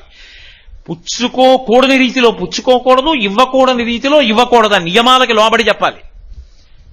భూమాత తనదిగా కలిగినది తాను ఇవ్వగలిగినది. తనదిగా కలిగినది తనకి కోపం వస్తే ఇవ్వడం కాదు, ఇచ్చినది కూడా పుచ్చుకోగలిగినది. అలా కాకుండా ఉండడానికి ఆవిడ పూజ. అందుకు ఆవిడ అనుగ్రహాన్ని అపేక్షించడం. కాబట్టి వసుమతి, వసుంధర, విశ్వంభర అవి ఆవిడ పేర్లు. విశ్వం అంటే ఏది కళ్ళకి కనపడుతోందో అది విశ్వం, ఏది కళ్ళకి కనపడదో వాడు విశ్వనాథుడు, వాడు విష్ణువు, ఆవిడ అమ్మవారు. కాబట్టి ఇప్పుడు ఆవిడే విశ్వంభర. ఈ జగత్తునంతటినీ ఎవరు భరిస్తున్నారు? ఇంతమందిని, ఇన్ని వాహనాల్ని. అందుకే ఆవిడికి గోత్ర అని ఒక పేరు. పర్వతముల చేత ఆచ్ఛాదింపబడుతుంది. అన్ని పర్వతాల్ని ఎవరు మోస్తున్నారు? ఆవిడే. అందుకని ఆవిడికి గోత్ర అని ఒక పేరు. ఆవిడికే క్షితి అని ఒక పేరు, అవని అని ఒక పేరు. అవని అంటే విష్ణువు యొక్క అంశ రాజుయందు ప్రవేశించి రాజు ద్వారా ధర్మం నిలబడేటట్టు చేస్తుంది. ధర్మము నిలబడేటట్టు చేసి పాపం పెరగకుండా చూసి, ఆవిడికి ఎంతమంది ఉన్నా బరువు కాదు, పాపం పెరిగిపోతే బరువు. పాపము పెరగకుండా విష్ణువే రాజు రూపంలో వచ్చి పరిపాలన చేస్తుంటాడు. అందుకే నా విష్ణు పృథివీపతి, విష్ణువాంశ లేకపోతే పృథివీపతి కాలేడు. ఇన్ని ఐశ్వర్యాలు ఆవిడిచ్చేటట్టుగా చేసినవాడు పృథు చక్రవర్తి. అందుకని ఆయన పేరు మీద పృథ్వీ. ఆవిడ క్షమ, ఆవిడంత ఓర్పు ఉన్న వాళ్ళు ఎవరు లేరు. ఇన్నిస్తున్నా ఆవిడికి గౌరవం ఏంటి? కాళ్ళు పెట్టి ఆవిడ మీద నడుస్తాం. ఆవిడ మీద అస్తమానం పనున్నా లేకపోయినా, బస్ ఎక్కినా ఉమ్ములే, ఆటో ఎక్కినా ఉమ్ములే, కారు ఎక్కినా ఉమ్ములే, స్కూటర్ మీద ఎడుతున్నా ఉమ్ములే. గాలికి వెనకమే ఎవరి మీద పడుతుంది? అక్కర్లేదు, మనకి నోట్లోకి వచ్చింది ఉమ్మేయడం అంతే. ఉమ్మేసినా ఆవిడ మీదే. ఇల్లు కట్టుకోవాలి, గుణపం బట్టి తవ్వినా ఆవిడ మీదే. మూత్ర విసర్జన చేస్తే ఆవిడ మీదే. మల విసర్జన చేస్తే ఆవిడ మీదే. ఆవిడెందుకు భరిస్తోంది? పసితనంలో తెలియక అమ్మ ఒళ్ళో మలమూత్ర విసర్జన చేసినా సరే పాపం వీడు పిల్లవాడు, ఇంతకన్నా వీడికి శక్తి లేదని కారుణ్యంతో కాపాడినటువంటి అమ్మ యొక్క విశాల హృదయం ఎలా ఉంటుందో అలా, అయ్యో వీడికి ఇంతకన్నా దిక్కు లేదని కాలు పెట్టి నడుస్తున్నా, ఇన్ని తప్పు పనులు చేస్తున్నా ఆవిడ తప్పులంటలేదు నా బిడ్డలని ఓర్పుతో నిలబడుతోంది. కాబట్టి క్షమా, క్షితి. ఆ తల్లికే జ్యా అని ఒక పేరు. జ్యా అంటే నీ మాంసనేత్రానికి ఎన్ని భూతాలు కనపడుతున్నాయో, ఎన్ని ప్రాణులు కనపడుతున్నాయో అవన్నీ చివరికి ఇందులోకే వెళ్ళాలి. ఇంకొకటి లేదు వెళ్ళడానికి. ఆకాశంలోకి వెళ్ళవు, నీటిలోకి వెళ్ళవు, లేదా వాయువులో ఉండిపోవు. ఎక్కడికి వెళ్ళాలి? ఈ భూమిలోకే వెళ్ళిపోతాయి. ఈ భూమి స్వరూపమంతా ఏమిటంటే, ఎన్ని సంవత్సరముల నుండి, ఎన్ని వేల సంవత్సరముల నుండి ఎన్ని ప్రాణులు ఇందులోకి వెళ్ళిపోయాయో. దుర్వాసన లేకుండా, ఆనవాలు లేకుండా, భయపడవలసిన అవసరం లేకుండా తనలోకి కలుపుకుంటుంది ఇన్నిటిని. జ్యా, ఆవిడలోంచే మళ్ళీ పుడుతుంది మంగళప్రదంగా ప్రాణి. ఇన్నిటికీ ఆధారభూతము ఆ తల్లే. ఆ తల్లి అందులో శక్తిగా ఉండి ఇన్నిటిని ప్రచోదనం చేస్తోంది, ఉత్పాదనం చేస్తోంది. ఆ కంటికి కనపడకుండా ఇవన్నీ చేస్తున్నటువంటి తల్లి ఉందే, వాటిని గుణములుగా ఋషి కీర్తించాడు. అప్పుడు నామములుగా వచ్చాయి. లేకపోతే భూమికి భూమి ఒక పేరు చాలుగా, ఇవన్నీ ఎందుకు అంటే అవి ఆవిడ గుణములు. ఆ గుణములు ఎక్కడి నుంచి వచ్చాయంటే వెనక ఉన్నటువంటి శక్తి యొక్క విస్ఫోటనము. ఆవిడ అనేక రకాల అనుగ్రహాలన్నిటినీ కలిపి నామాలుగా పిలిచాడు. ఇప్పుడు ఇవన్నీ నామాలు తలుచుకుంటే ఒక భక్తి ఏర్పడుతుంది. ఆ భక్తి ఏర్పడితే నిద్రపోయిన వాడు లేచినప్పుడు కాలు పెట్టలేడు. అమ్మా, ఇంత గొప్పదానివి జగన్మాత, నీ మీద కాలు పెడుతున్నానమ్మా, నా బతుక్కి తప్పట్లేదు, నన్ను క్షమించు, ఒక నమస్కారం చేసి దిగుతాడు. ఇది భారతీయ దృక్పథము, ఇది భారతీయత, ఇది ఋషి దర్శనము అంటారు. ఋషి అలా దర్శనం చేసి మనల్ని అలా నడిపాడు. నడపడానికి ఆధారం భగవంతుని నుండి వినబడిన మంత్రం. అశ్వక్రాంతే రథక్రాంతే విష్ణుక్రాంతే వసుంధరా. ఎంత వాడుకున్నా ఐశ్వర్యం ఎందుకు తరగదు ఈ భూమిలోంచి? ఎంతుందండి? ఎవడైనా చెప్పచ్చు మొత్తం ప్రపంచంలో ఎంతమంది జనాభా ఉన్నారు, 10, 100, 1000 అటు ఇటు వేసి ఇంతమంది ఉన్నారని చెప్పచ్చు. ఆడవాళ్ళు ఎంతమంది చెప్తారు, మగవాళ్ళు ఎంతమంది చెప్తారు, శిశువులు ఎంతమంది చెప్తారు, మధ్యతరగతి వాళ్ళు ఎంతమంది, నిరుపేదలు ఎంతమంది, పేదలు ఎంతమంది, ఐశ్వర్యవంతులు ఎంతమంది, కరెంటు వాడుకుంటున్న వాళ్ళు ఎంతమంది, వాడుకోని వాళ్ళు ఎంతమంది, అన్ని లెక్కలు చెప్తారు. ఇందులో ఎంత పెట్రోల్ ఉంది ఎవరు చెప్తారు? వాడుకోవడం తప్ప. ఎవడికి తెలిసి ఎంతుందో? ఎవడికి తెలిసి ఇందులో ఎంత బొగ్గుందో? ఎవరి యొక్క ఊహకి కానీ ఎవరి యొక్క లెక్కకి కానీ అందదు. ఎన్ని కోట్ల మంది వాడుకుంటున్నారు. అయిపోయింది, ఇక లేదన్న మాట ఆవిడందా? ఆవిడ అనదు. ఈ శక్తి ఎక్కడి నుంచి వస్తోంది అని అడిగాడు ఋషి. అది దైవము యొక్క వాక్కు. ఎక్కడి నుంచి వస్తోంది అన్నాడంటే ఈ భూమి గొప్పతనం ఇది. అశ్వక్రాంతే, గుర్రాలు తొక్కినందువల్ల వచ్చింది. అందుకే శ్రీ సూక్తంలో అమ్మవారి గురించి చెప్తూ అశ్వపూర్వాం రథమధ్యాం హస్తినాద ప్రబోధినీం అంటారు. ముందు గుర్రం ఎడుతోందంటారు. ఎందుకని అంటే ఒక్కొక్క ప్రాణి యందు ఒక్కొక్క విశేష శక్తి ఉంటుంది. అలా ఉంటుందా అండి అంటే నీ కంటికి దొరికితే ఒప్పుకొని, దొరుకుతుందంటే ఒప్పుకోనంటే కుదరదు. అది ఋషి దర్శనం. ఒక నెమలి ఉంది, దానికి పింఛం విప్పి నృత్యం చేసే శక్తి ఉంది. ఒక చామరీ మృగం ఉంది, భగవంతుడు కూడా ఉల్లాసం పొందేటట్టుగా చామరం వేస్తే సంతోషించగలిగినటువంటి శక్తి ఉంది. ఒక గాడిద ఉంది, బరువులు మొయ్యగలిగిన శక్తి ఉంది. ఒక గుర్రం ఉంది, దానికి ప్రత్యేక విభూతి ఏమిటి అని అడిగారు. అడిగితే యజ్ఞం చేసేటప్పుడు హోమగుండం కట్టినప్పుడు దేవతలందరూ యజ్ఞశాలలోకి వచ్చి కూర్చోవాలంటే ఆ యజ్ఞశాలలోకి వచ్చి కూర్చోడానికి వీలుగా కావలసినటువంటి మట్టి తెచ్చుకోవడానికి 2 జంతువులు ఉపయోగపడుతున్నాయి. ఒకటి గుర్రం, 2 గాడిద. ఈ రెంటికి తగలాలని చెప్పారు. అశ్వక్రాంతే అన్న మాటకు అర్థం అది. ఎక్కడ నుండి అటువంటి మట్టి తెస్తారో అక్కడికి వేదమంత్రాలతో వెడతారు. వెళ్ళినప్పుడు బ్రహ్మ, ఆధ్వర్యుడు, 3వ వాడు యజమాని, ఈ ముగ్గురు వెళ్ళి ఇక్కడ పుట్టమన్నుంది, ఇక్కడ ఎవరు మలమూత్రాలు విసర్జించి ఉండరు అన్నప్పుడు కొన్ని ప్రత్యేక మంత్రాలు పఠనం చేసి ఆ మట్టిని తీస్తారు. అక్కడి నుంచి తీసే ముందు ఏం చేస్తారంటే ఒక గుర్రాన్ని తిప్పుతారు. అక్కడ గుర్రము యొక్క డెక్క తగిలితే ఆ గుర్రపు డెక్క తగిలినందుకు అందులోంచి ఐశ్వర్య ప్రదానము చేయగలిగినటువంటి శక్తి భూమి యందు ప్రవేశించి యజ్ఞవాటమునకు చేరుతుంది. దేవతలు హవిస్సును పుచ్చుకొని మళ్లీ భూమికి శక్తినిస్తారు. అందులోంచి ఐశ్వర్యం వస్తుంటుంది. అంటే ఇది ఎలా ఉంటుందంటే ఎవరో నాకు తెలియకపోయినా నా అకౌంట్లో డబ్బేస్తే నేను వాడుకోవడంలా ఉంటుంది.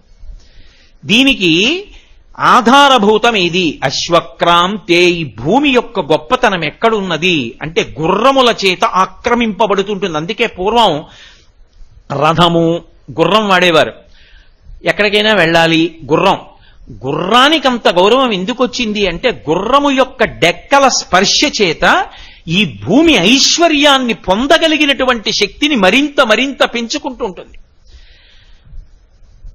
ఒక ఛార్జర్ తీసుకెళ్లి ప్లగ్ పిన్ లో పెట్టారనుకోండి, ఛార్జ్ అవుతోందా అవట్లేదా?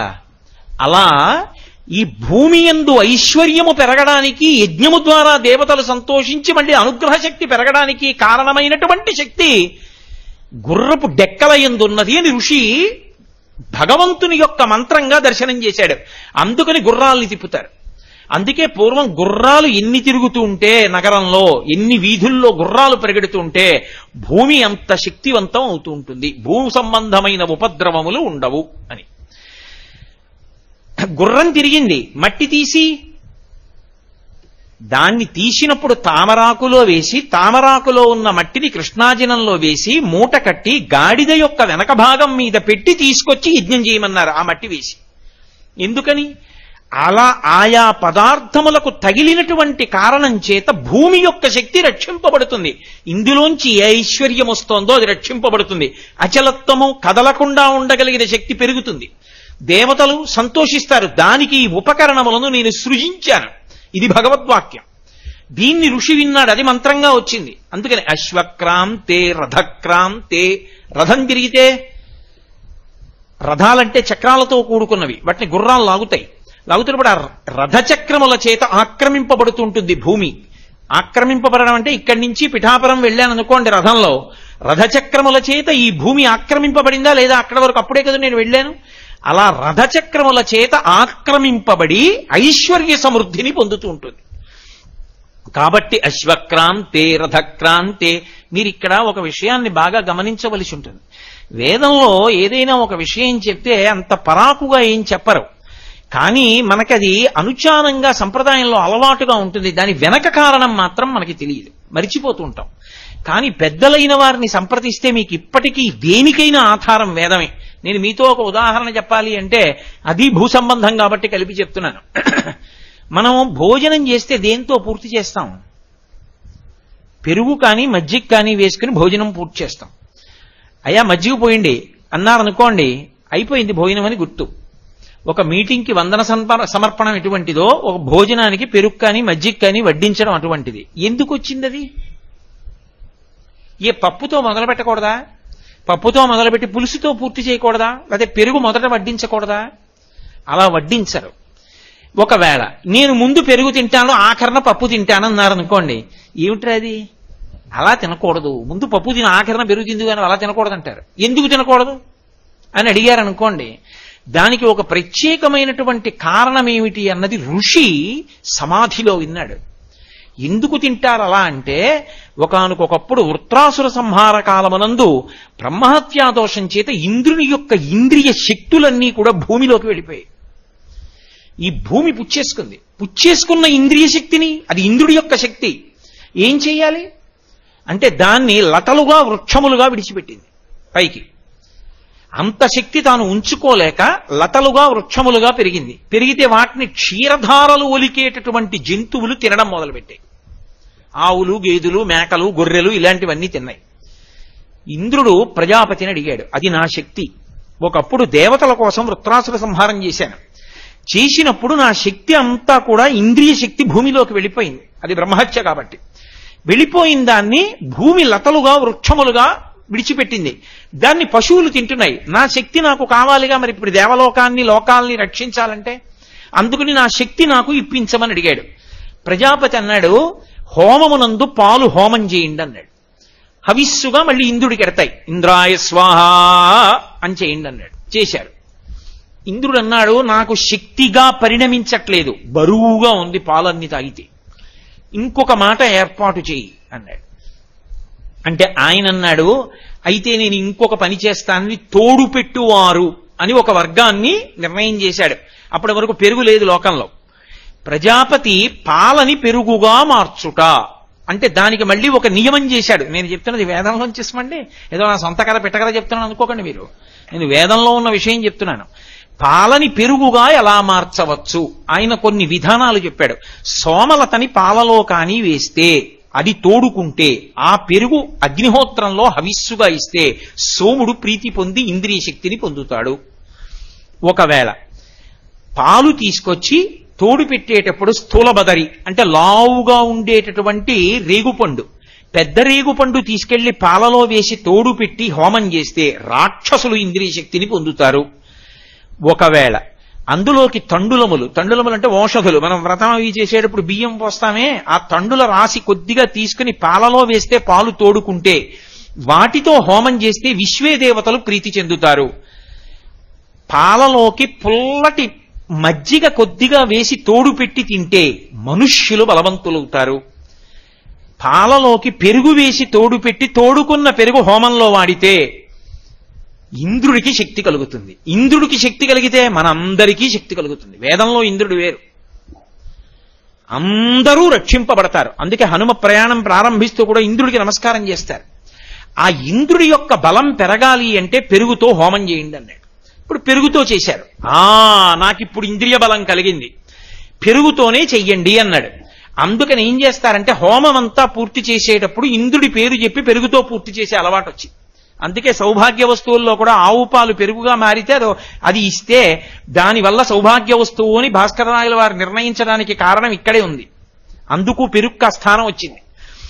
అందుకని భోజనం ఏమిటి? యజ్ఞం. అది నిశ్శబ్దంగా తింటాం. నిశ్శబ్దంగా తింటున్నప్పుడు లోపల ఉన్నటువంటి అగ్నిహోత్రం ఒకటి ఉంది. అహం వైశ్వానరో భూత్వా ప్రాణినాం దేహమాశ్రిత ప్రాణాపాన సమాయుక్తం పచాన్యన్నం చతుర్విధం. ఇక్కడే ఉన్నాడు. ఒకవేళ ఉపనయనం అవలేదు, బెంగేం లేదు, ఈ ఒక్క శ్లోకం చదువుకుని మౌనంగా భగవన్నామని చెప్తూ భోజనం చేశావు. ఇప్పుడు ఆ భోజనం చేస్తే అది యజ్ఞం అయింది. యజ్ఞం దేంతో పూర్తి చెయ్యాలని చెప్పాడు ప్రజాపతి? పెరుగుతో చేస్తే ఇంద్రుడికి శక్తి పెరుగుతుంది. ఇంద్రుడికి శక్తి పెరిగితే నీకు ఇంద్రియ శక్తి పెరుగుతుంది. ఇంద్రియ శక్తి పెరిగితే 10 మందికి ఉపయోగపడతావు, నిన్ను నువ్వు ఉద్ధరించుకుంటావు. అందుకని పెరుగుతో భోజనం పూర్తి చేయడం యజ్ఞం కాబట్టి. అంతే తప్ప పెరుగుతో మొదలెట్టి పప్పుతో పూర్తి చేయరు. పప్పుతో మొదలెట్టి పెరుగుతో పూర్తి చేస్తారు. ఇప్పుడు ఎక్కడదది? భూమికి సంబంధించిందే. భూమి నుండి మళ్ళీ భూమిలో పడిపోయిన ఇంద్రుడి ఇంద్రియ శక్తిని ఇంద్రుడికి చేర్చడానికి మార్గాన్ని సువ్యవస్థితం చేసింది ఆ ప్రజాపతి యొక్క శక్తి. అదే అమ్మవారు. ఈ కదలికలన్నిటినీ కలిపి ఈ సమాహార స్వరూపాన్ని అమ్మవారు అని పిలుస్తారు, పరదేవత అని. కాబట్టి అశ్వక్రాంతే రథక్రాంతే విష్ణుక్రాంతే వసుంధరా. ఇంత ఐశ్వర్యము ఈ భూమిలో ఎలా ఉంది? విష్ణుక్రాంతే, ఇది విష్ణువు చేత ఆక్రమింపబడింది. ఎప్పుడు అంటే వామనమూర్తి రూపంలో వచ్చి బలిచక్రవర్తి దగ్గర 3 అడుగులు దానం అడిగినప్పుడు ఇంతంతైవటుడింతయైవర్యుతానింతయ్య భోవీధిపై అంతై తోయిత మండలగ్రమణ కల్లంతై ప్రభారాశిపై అంతై చంద్రునకంతయై ధ్రువునిపై అంతై మహర్వాటిపై అంతై సత్యపదోన్నతుండగుచు బ్రహ్మాండాంత సంవర్ధి అయి పెరిగిపోయాడు కదా మహానుభావుడు. అప్పుడు ఈ భూమినంతటినీ తన పాదం పెట్టి కొలిచాడు. ఈ భూమి విష్ణువు యొక్క పాదము చేత ఆక్రమింపబడింది కాబట్టి భూమికి ఐశ్వర్యం వచ్చింది. ఇంత శక్తిని నిలబెట్టుకుందంటే విష్ణువారాధన చేత భూమి యొక్క శక్తి పెరుగుతూ ఉంటుంది. అందుకే ఎక్కడైనా ఎప్పుడైనా ఏదైనా విష్ణు సంబంధమైంది కానీ ధర్మ సంబంధమైంది కానీ పూర్తి చేశారనుకోండి, అందరూ కలిసి సభలో ఏమని చెప్పి పూర్తి చేస్తారంటే బలం విష్ణోహ ప్రవర్ధతాం అని గట్టిగా అంటారు. విష్ణువు యొక్క బలము పెరుగుగాక అని అందరూ కలిపి చెప్పి పూర్తి చేస్తారు. రామాయణం పట్టాభిషేకం చెప్పేస్తే బలం విష్ణోహ ప్రవర్ధతాం అని పూర్తి చేస్తారు. విష్ణువు బలం పెరిగితే భూమి యందు ఐశ్వర్యం పెరుగుతుంది. భూమి యందు ఐశ్వర్యం పెరిగితే మనందరం సంతోషంగా ఉంటాం. కాబట్టి ఆమె వసుంధర. ఆ శక్తి ఉన్నదే భూదేవతకు. ఆ శక్తి ఏది ఉన్నదో అదే పరదేవత. కాబట్టి అటువంటి తల్లి, అటువంటి ఐశ్వర్య ప్రదాత, అలా మనని నిలబెట్టగలిగిన అమ్మ, మనని చివరికి తన కడుపులోకే చేర్చుకోగలిగినటువంటి తల్లి, ఆమె యొక్క భాగ్యమునకు కారణము అశ్వక్రాంతే రథక్రాంతే విష్ణుక్రాంతే వసుంధర. అటువంటి తల్లి నేనేం చేస్తుంటాను అంటే ప్రతిరోజు నీకు నమస్కరిస్తాను. రక్షస్వమాం పదే పదే. అందుకని ఈ శ్లోకాన్ని మంత్రరూపంగా ఉన్నదాన్ని శ్లోక రూపంగా అమ్మవారిని ఉద్దేశించి ఒకసారి చెప్పుకుంటాడు. అమ్మా, అటువంటి తల్లివి నువ్వు. ఆ తల్లి నీకు నేను నమస్కరిస్తున్నాను. నువ్వేం చేస్తావు? రక్షస్వమాం, నన్ను పదే పదే మళ్ళీ మళ్ళీ మళ్ళీ మళ్ళీ. ఎందుకని? పొరపాట్లు చేయడం నా వంతమ్మా. ఎక్కడ నడిస్తే జారి పడిపోతానో అక్కడికి ఎడతాను. అప్పుడు కలుక్కుని ఏ చట్టం విరిగిపోకుండా అమ్మ పిల్లాన్ని పొదివి పట్టుకున్నట్టు అమ్మా నన్ను పట్టుకోవు. నేను ధర్మం నుండి జారిపోకుండా నన్ను ధర్మంలో నిలబెట్టు, భక్తి నుండి జారకుండా భక్తిలో నిలబెట్టు, నీ మీద ఉండి నీ మీద పెరిగి నీ మీదే నివసించి నీలోనే తిరిగి నీలోనే కలిసిపోతాను కాబట్టి అదంతా నువ్వు సంతోషించేటట్టుగా బతకాలి తప్ప నీకు బరువయ్యేటట్టుగా బ్రతకకుండా అమ్మా నన్ను అనుగ్రహించు. ఇది అడగడం కోసమని ప్రతిరోజు ఈ మంత్రాన్ని శ్లోక రూపంలో భూదేవి ముందు విజ్ఞాపన చేస్తారు. ఇది విజ్ఞాపన చేయడంలో ఇప్పుడు మాంసనేత్రమునకు మాత్రమే ద్యోతకమయ్యేది కనపడుతోందా? భగవత్ప్రోక్తమైనటువంటి విషయం ఋషిముఖం గుండా వచ్చి మీకు ఐశ్వర్య ప్రదానం చెయ్యగలిగినటువంటి భూశక్తి ప్రవర్ధకమైనటువంటి విషయం మీకు ద్యోతకమవుతోందా? ఇది ఋషిప్రోక్తమైన విషయాన్ని ఆధారం చేసుకుని పరదేవత యొక్క ఆరాధన చేయుట అన్న మాటకు అర్థం. కాబట్టి అలా భూదేవతని ప్రార్థన చేస్తాం. ఈ భూదేవతని ప్రార్థన చేసి ఊరుకోం. ఆవిడ పట్ల ఎన్నో అపచారాలు చేశాం. ఈ అపచారములు క్షమించి ఆవిడ మనని అనుగ్రహించాలి అని మృత్తికా స్నాన మంత్రములు ఉంటాయి. స్నానం చేసేటప్పుడు కొద్దిగా మట్టి తీసి తల మీద వేసుకోవడం గాని ఒంటి మీద వేసుకోవడం గాని, అంటే పూర్వం ఇలా స్నానాల గదులుంటాయి, గదుల్లో గొట్టాలుంటాయి, గొట్టాల్లో నీళ్లు వస్తాయని ఊహించని కాలం కాదు, మజ్జనం తలముంచుతారని. అందుకని ఏటి ఒడ్డున నది ఒడ్డున నూతిగట్టున స్నానం చేస్తారు అని ఊహ చేసి చెప్పినటువంటి విశేషాలు. వాటికి దూరం అయిపోవడమే కలిపురుషుని యొక్క ప్రభావం, రక్షణ హేతువులు పోతూ ఉండడం. అందుకని భూదేవత దగ్గరికి వెళ్ళి భూమితో ఒక మాట అంటారు, అమ్మా నువ్వు నన్ను ప్రధానంగా మన్నించవలసినటువంటి విషయం ఏమిటో తెలుసా? నేను పదునైనటువంటి సాధనాలతో నిన్ను తవ్వుతూ ఉంటాను, ఖననం చేస్తూ ఉంటాను. ఆ తవ్వుతున్నప్పుడు నీకు ఎంత బాధ కలుగుతుందో, ఎంత నీకు ఇబ్బంది కలుగుతూ ఉంటుందో. మృత్తికే హననే పాపం యన్మయా దుష్కృతం కృతం. నేను చేస్తున్నటువంటి పరమ దుష్టమైన పని ఏది అంటే మృత్తికాహననే పాపం. ఆ మృత్తికని, ఆ మట్టిని, ఆ భూమిని గుణపాలు పెట్టి తవ్వడం, పార పెట్టి కొట్టడం, తవుగాలు పెట్టి కొట్టడం, పాదాలతో తన్నడం, మట్టిని నిష్కారణంగా గొయ్యి తీయడం, మట్టిని వేళ్లతో కెలకడం. అందుకే కొన్ని తిథులలో అసలు భూమిని ముట్టుకోరు. భూమిని ముట్టుకోరంటే ఏ ఆయుధంతో భూమిని చెనకరు. ఇన్ని చేస్తున్నానమ్మా, మరి ఇవన్నీ దోషాలు కావు అమ్మ విషయంలో? కాబట్టి మృత్తికే హననే పాపం యన్మయా దుష్కృతం కృతం. నువ్వెవరు? మృత్తికే బ్రహ్మదత్తాసి కాశ్యపేనాభిమంత్రిత. అమ్మా నువ్వు సాక్షాత్తు పరబ్రహ్మము చేత తీసుకుని రాబడినటువంటి రూపానివి. నువ్వు కాశ్యపేనాభిమంత్రిత, నాకు చెందిన దానివి కావు. నేను అమ్మా నువ్వు అనుగ్రహించావు కాబట్టి బతుకుతున్నాను నీ మీద. అసలు ఎవరిది ఇది? ఇది ఋషిది. ఈ భూమి మనుష్యులదు కాదు. ఈ భూమికి యజమాని ఎవరు అంటే కశ్యప ప్రజాపతి.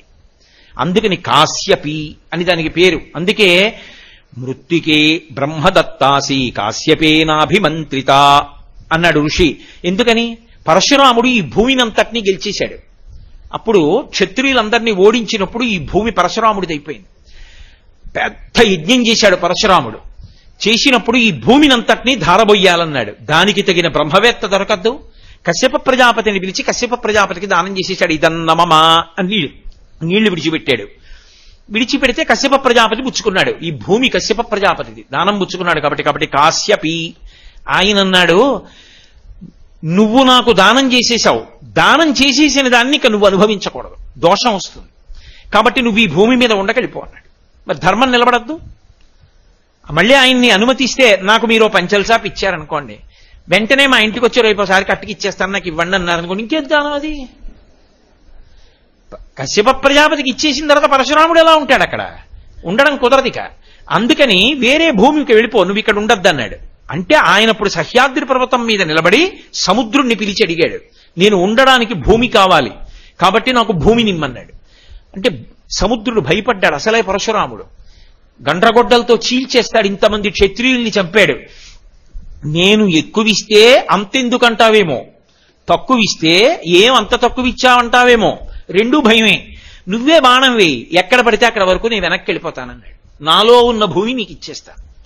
అప్పుడు బాణం వేశాడు. అది ఎక్కడ పడిందో అక్కడ వరకు సముద్రం వెనక్కి వెళ్ళింది. ఆ సముద్రం వెనక్కెడితే వచ్చిన భూములు ఏమున్నాయో వాటిని పరశురామ భూములు అంటారు. ఇప్పటికే కర్ణాటక, కేరళ వైపు ఉన్నటువంటి ప్రఖ్యాత క్షేత్రాలు పరశురామ క్షేత్రాలు అంటారు. కారణం అదే. కాబట్టి భూమి అంతా ఎవరిది? పరమేశ్వరుడిది. పరమేశ్వరుడు పరశురామావతారంగా వచ్చినప్పుడు ఎవరికి ఇచ్చాడు? కశ్యప ప్రజాపతికి ఇచ్చాడు. నాకు చెందిన దానివి కావు, కానీ ఋషి అనుగ్రహించాడు. ఒరే ఋషి ధర్మాన్ని మీరు పాటించండి, భూమి బాగుంటుంది, మీరు బాగుంటారు, తరిస్తారు, కాబట్టి ఉండండి భూమి మీద నన్ను అనుగ్రహించాడు. నేనేం చేస్తున్నాను? తెల్లవారి లేస్తే చేసేదంతా నిన్ను ఇబ్బంది పెట్టడమే. మృత్తికే హననే పాపం జన్మయా దుష్కృతం కృతం మృత్తికే బ్రహ్మదత్తాసి కాశ్యపేనాభిమంత్రిత. అటువంటి తల్లి నువ్వు నన్ను అనుగ్రహించు. ఎలా అనుగ్రహించాలి? నాకు కావలసినంత పుష్టిని అనుగ్రహించు. పుష్టి అంటే లోపల బలాన్ని ఇయ్యి, మనసుకి తేజస్సుని ఇయ్యి, బయట ఐశ్వర్యాన్ని ఇయ్యి. అలా ఎందుకు ఇవ్వాలి? కై సర్వే ప్రతిష్ఠితం, నీ యందు సర్వము ప్రతిష్ఠింపబడింది, నీ యందు లేనిదేదీ లేదు. ఇందాక చెప్పే కదా వసుంధర అన్న మాటకు అర్థం, అన్నీ నీ యందే ఉన్నాయి. అటువంటి తల్లి మృత్తికే దేహి మే తుష్టిం, ఓ భూమి నాకు తుష్టినియ్యి, ఇచ్చి అన్నీ నీలో ఉన్నాయి కాబట్టి నన్ను అనుగ్రహించు. అందుకే ఋషి దర్శనము అన్న మాటే అంత గొప్పగా ఉంటుంది. మీరు చూడండి, శ్రీ సూక్తంలో ఒక మంత్రం ఉంటుంది, అది భూసంబంధం. అమ్మవారికి గంధం అలంకారం చేసేటప్పుడు ఆ మంత్రం చెప్తుంటాం, గంధద్వారాం దురాదర్శాం నిత్యపుష్టాం కరీషిణీం ఈశ్వరీం సర్వభూతానాం తామిహోపహ్వజే శ్రియం అని. ఆ మంత్రం అమ్మవారికి గంధం అలదడానికి వాడతాం కానీ అసలు ఆ మంత్రం ఎవరిదో తెలుసా? భూదేవతకి సంబంధించింది. ఋషి దర్శనం చేశాడు. గంధద్వారాం దురాదర్శాం. మనకి పంచతన్మాత్రలను ఉంటాయి, పృథివీ ఆపస్తేజో వాయురాకాశాలను ఆశ్రయించి శబ్ద స్పర్శ రస రూప గంధములుంటాయి. వాసన ఎక్కడుంటుంది అంటే భూమిలో ఉంటుంది. వాసన అన్నదంతా భూమికి చెందినది. ఉంది కాబట్టి అక్కడ మల్లెతీగ పెట్టాననుకోండి, మల్లెతీగ నుంచి వచ్చిన పువ్వు అంత సౌరభంతో ఉంటుంది. జాజి పువ్వు జాజి సౌరభంతో ఉంటుంది. అది ఎందులోంచి వచ్చింది? భూమిలోంచి వచ్చింది జాజి తీగకి. ఒక మామిడి పండు పండింది అనుకోండి, దాని వాసన ఒకలా ఉంటుంది. ఓ పనస పండు పండింది అనుకోండి, దాని వాసన ఓలా ఉంటుంది. మామిడి పండు దాచచ్చు, పనస పండు దాచలేము. దేని వాసన దాని. వాసనలన్నీ ఎక్కడి నుంచి వచ్చాయి? భూమిలోంచి వచ్చాయి. ఓ భూమి, గంధము నీది. గంధం అంటే వాసన. గంధద్వారాం దురాదర్శాం. అమ్మా, నువ్వు కదిలేటట్టు చేసే శక్తి నాకు లేదు. ఇది నీ యొక్క గొప్పతనం. భూమి కదిలిపోయేటట్టు అంటే భూమి అంతా కదిలిపోయేటట్టు చెయ్యగలిగిన సాధనము లోకమునందుండదు. ఎందుకని? అది మహాపాపకర్మ కనుక ఈశ్వరుడు అంగీకరించలేదు. అటువంటి సాధన ఉండదు. ఎక్కడైనా అంతే, భూమి కదిలేటట్టుగా ఏదీ చేయకూడదు. అందుకే చిన్నతనంలో మాట అనేవారు మాకు, ఎందుకురా నీకు చెప్పులు చప్పుడవుతాయి నడిస్తే అనేవారు. అంటే గబగబా నడిచి చెప్పులు టప్ టప్ టప్ చప్పుడు రాకూడదు. నడిచి వెడుతూ ఉంటే పదఘట్టనము వినపడకూడదు. అంటే భూమి యొక్క అదురు వినడానికి వీల్లేదు. అంత జాగ్రత్తగా నడవాలి. కాబట్టి అమ్మా, నిన్ను నేను కదపగలిగిన వాడను కాను, అటువంటివి చెయ్యకూడదు నేను. పైగా సమస్త భూతములు నీ నుండే వచ్చాయి, నువ్వే తల్లివి అన్నిటికీ. అన్నిటికీ తల్లి నువ్వే. ఇది అసలు ఋషి దర్శనంలో అమ్మవారిని చూడ్డము అన్న మాటకు అర్థం ఇది. ఇది నా దేశానికి తప్ప ఎక్కడా లేదు. నా అంటే మన, ఆ సంతోషంలో మాట అంటానంతే. ఈ సృష్టి అంతా ఎలా రావాలి? జరాయుజములు. జరాయుజములు అంటే మావి చేత పుట్టాలి, మావి చేత ప్రాణి పుట్టాలి. అది ఎక్కడ ఉంటే పుడుతుంది? ఓ ఆవుకి దూడ పుట్టాలి, మావితో పుట్టాలి. అది ఎక్కడ నిలబడుతుంది? ఎక్కడ తింటుంది? ఎక్కడ ఈంటుంది? భూమి మీదే. కాబట్టి జరాయుజములన్నీ నీలోంచే పుట్టాలి. అలాగే అండజములు, గుడ్డులోంచి వచ్చేవి. పక్షులు పాములు వీటి పిల్లలు గుడ్డులోంచి వస్తాయి. గుడ్డులోంచి వచ్చేవన్నీ ఎక్కడ ఉండాలి? అది ఆకాశంలో ఎగరచ్చు, పుట్టడం మాత్రం భూమి మీదే పుట్టాలి. గుడ్డు ఆకాశంలో పెట్టదు, అది భూమి మీద పెడుతుంది, చెట్టు మీద ఎక్కడో పెడుతుంది. కాబట్టి భూమిలోంచే వచ్చాయి జరాయుజములు, అండజములు. ఉద్భుజములు భూమిని చీల్చుకు పైకొచ్చేవి. చెట్లన్నీ ఎక్కడి నుంచి పుట్టాలి? లతలోను భూమిలోంచే పుట్టాలి. అంతే తప్ప గాలిలోంచి, నిప్పులోంచి, నీటిలోంచి రావు, భూమిని చీల్చుకుని పైకొస్తాయి. కాబట్టి ఉద్భుజములు, స్వేదజములు, నల్లులు, పేలు చెమటలోంచి పుడతాయి. చెమట ఎక్కడ ఉంటుంది? పృథివీ తల మీదే ఉంటుంది. తల పృథివీ స్వరూపం. ఇలా అంటే మట్టి ఉంటుంది అందులో. పైగా మట్టి మీద నేను నిలబడితే కదా ఇక్కడ చెమట పట్టడం. కాబట్టి ఆ మట్టి తిని మట్టి మీద ఉన్నవాడికి ఎప్పుడో ఒకసారి గంట విమానం ఎక్కి నేను ఎప్పుడో అక్కడే ఉంటానండి అంటే ఎలా కుదురుతుంది? భూమి మీదేగా ఉంటున్నావు కాబట్టి అదైనా కాసేపు ఆగి భూమి మీదకే రావాలి. అంటే అలాగే ఉండిపోతానంటే ఎలా కుదురుతుంది? ఎక్కడ పడిపోతుంది, అది కిందకే రావాలి అది కూడా. కాబట్టి ఇప్పుడు జరాయుజములు, అండజములు, ఉద్భుజములు, స్వేదజములు అని 4 రకాలైనటువంటి ప్రాణులన్నీ ఎందులోంచి వచ్చాయి? భూమిలోంచి వచ్చాయి. భూమిలోంచి వచ్చినప్పుడు అందరికీ తల్లి ఆవిడైతే నేనేమని అడగాలి? నేను బాగుండాలని అడగాల, అందరూ బాగుండాలని అడగాల? నా కుటుంబం అంటే వసుధైవ కుటుంబకం, ఇదంతా నా కుటుంబం. ఎక్కడి నుంచి వచ్చింది ఈ భావన? ఇదిగో ఈ మంత్రంలోంచి వచ్చింది. గంధద్వారాం దురాదర్శాం నిత్యపుష్టాం కరీషిణీం ఈశ్వరీగుం సర్వభూతానాం తామిహోపహ్వయే శ్రియం. అమ్మా, అందరం నీ బిడ్డలమమ్మా, అందరం నీ బిడ్డలం. కాబట్టి ఏమంటాం? శం ద్విపదే, శం చతుష్పదే. ఇప్పుడు రేపు పొద్దున్న నుంచి శారదా నవరాత్రులు పూజలు చేస్తాం 5వ తారీఖు నుంచి. చేస్తే నేను ఒక్కడనే బాగుండాలంటావా? అవశ్యాని శరీరాని అందరి డబ్బు నాకే రాని అంటానా? అనను. అందరూ బాగుండాలి. శం ద్విపదే, 2 కాళ్ళున్న వాళ్ళందరూ బాగుండాలి. అంటే మనుష్య కోటి అంతా. శం చతుష్పదే, 4 కాళ్ళున్న ప్రాణులన్నీ బాగుండాలి. ఆవులు, గేదెలు, గొర్రెలు, మేకలు, దూడలు ఎందుకు బాగుండాలి? వాటిని నేను కోసుకు తినడం కోసమని కాదు. అవి నేను ఒక అమ్మ కడుపునే పుట్టాం. ఎవరా అమ్మ? ఈవిడే. అందుకని అవన్నీ నా అన్నదమ్ములు, నా అక్క చెల్లెళ్ళు, అన్నీ మా కుటుంబం. అందులో మళ్ళీ నా దేశం, మా ఊరు కూడా ఉండదు. శం ద్విపదే, ఈ భూమండలం మీద 2 కాళ్ల వాళ్ళు ఎంతమంది ఉన్నారో వాళ్ళందరూ సుఖంగా ఉండాలమ్మా. భూమి అంతా తల్లి అయితే అందరూ మన అన్నదమ్ములు కారండి. అంతే తప్ప ఎవరో కొంతమందే మా అన్నదమ్ములన్న మాట ఈ విశ్వాసమునందు లేకపోవడానికి కారణము ఋషి యొక్క దర్శనము. అందుకు రుణపడ్డాం మనం ఋషికి. కాబట్టి అమ్మా గంధద్వారాంధురాదర్శాం నిత్యపుష్టాం కరీషిణీం ఈశ్వరీగుం సర్వభూతానాం తామిహోపహ్వయే శ్రియం. శ్రియం, సమస్త ఐశ్వర్యము దేని ఎందున్నది? నీ ఎందే ఉన్నది. నువ్వు ఇవ్వలేనిది, నేను పొందలేనిది లేదు నీ యందు. అంత శక్తి నీ యందున్నది. ఇక్కడ మీరు ఒక మాట అడుగుతారన్న నాకు తెలుసు. ఏమండి, అలాగైతే ఆరోగ్యం ఇస్తుందా? సంతానం ఇస్తుందా భూమి? సంతానం ఇస్తుంది భూమి అంటే సంతానం లేని వాళ్ళు కొంతమంది ఎందుకుంటారు? ఉండకూడదుగా. మరి అలా ఎందుకు ఇచ్చింది? ఆ మంత్రం ఎలా వచ్చింది? దాని అర్థం శ్రియం, అన్నీ ఆవిడలోంచి వస్తాయి. అంటే నువ్వు వేదాన్ని నమ్మి అన్వయం చేసుకోవడంలో ఉంటుంది. అందుకే ఆవిడ ఏమిచ్చిందంటే, ఒకవేళ ఎక్కడైనా ఎప్పుడైనా ఏ కారణం చేతనైనా అమ్మ అవ్వాలి అన్న కోరికలో ఎక్కడైనా కొద్దిగా సమస్య ఏర్పడితే గత జన్మలలో చేసుకున్న పాపమేదో బాధ పెడుతోందని గుర్తు కదూ, అది పోవడానికి భూమియే ఒక అద్భుతమైనటువంటి విషయాన్ని సృష్టించింది అని చెప్పింది వేదం. ఏమిటది? సహస్రపరమాదేవి శతమూలా శతాంకురా సర్వగం హరత మే దూర్వాదు స్వప్ననాశిని. విఘ్నేశ్వరుడికి గరికతో పూజ అంటారు. ఎందుకని? దూర్వా అన్న మాటకు అర్థం ఏమిటంటే సమస్త పాపములను ముట్టుకున్న మాత్రము చేత నశింపచేయగలిగినది. అది ఎలా ఉంటుంది? అది గరిక. గరిక అంటే భూమి ఇలా పైకి లేస్తే గరిక అనరు, భూమి మీద పాకాలి. అది ఎలా పాకాలి? మళ్ళీ గరిక అంటే ఏమంటే మా పెరట్లో ఇలా లేచింది, అది గరికేనా అండి అని అడగకూడదని స్పష్టంగా చెప్పాడు ఋషి. కాండాత్ కాండాత్ పరోహంతి పరుషప్పరి అన్నాడు. కాండాత్ కాండాత్ పరోహంతి అంటే అది పాకుతున్నప్పుడు మొదట ఓ చిన్న పిలక పుడుతుంది, భూమికి అడ్డంగా పెడుతుంది. అక్కడ వేళ్లు పెట్టి మళ్ళీ భూమిలోకి ఎడుతుంది, మళ్ళీ కొంచెం ముందుకెడుతుంది. అక్కడ మళ్ళీ వేళ్లు పెడుతుంది, మళ్ళీ కొంచెం ముందుకెడుతుంది, మళ్ళీ వేళ్లు పెడుతుంది, మళ్ళీ కొంచెం ముందుకెడుతుంది, మళ్ళీ వేళ్లు పెడుతుంది. కాండాత్ కాండాత్ పరోహంతి అలా వెడుతూ ఇక్కడ తాతగారు ఇక్కడ ముందు పెళ్ళయింది. నన్నే తీసుకోండి, ఉదాహరణకి మీకు అర్థం అవడానికి చెప్తాను. నాకు పెళ్ళయింది, నేను మా ఆవిడ.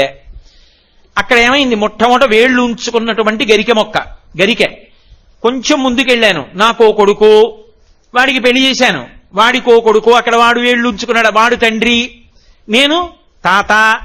వాడు తండ్రి, వాడికో కొడుకు, ఆ కొడుక్కి పెళ్ళయింది, వాడికో కొడుకు పుట్టాడు, నా కొడుకు తాత, నేను ముత్తాత, వాడు తండ్రి. ఇప్పుడు ఏమవుతోంది వంశం?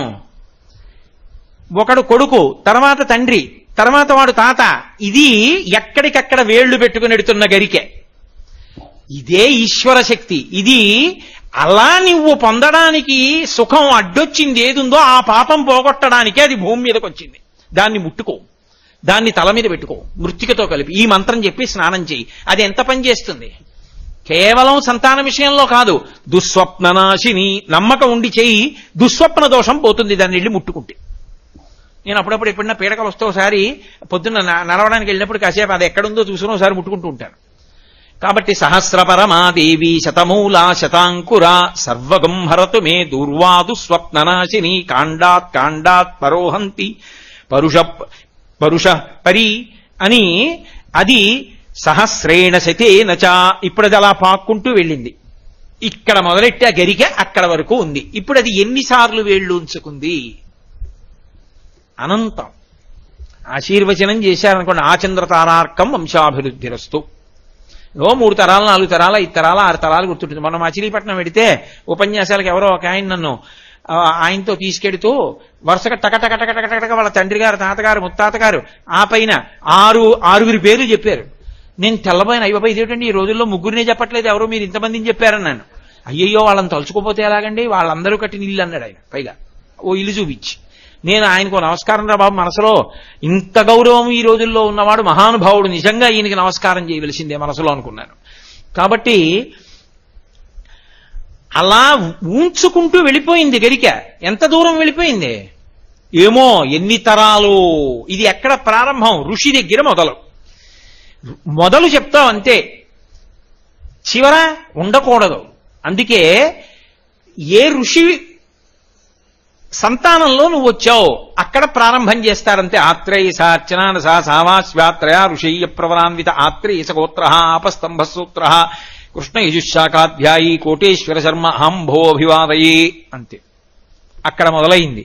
అంతం ఉండదు. ఆచంద్రతారార్కం, చంద్రుడు తారకలు ఉన్నంతకాలం నా వంశం అలా ఉంటుంది అని. ఇది భూమి యొక్క గొప్పతనం. అందుకని వసుంధర. ఎవరిచ్చారు ఇవన్నీ? అమ్మవారే. వేదంలో ఇంకో చమత్కారం ఉంది. అసలు ఒక్కొక్క కాలమునందు ఒక్క విశేషానుగ్రహాన్ని ఇవ్వడానికి ఒక్కొక్క చెట్టుగా ప్రకాశిస్తుంది ఆవిడ.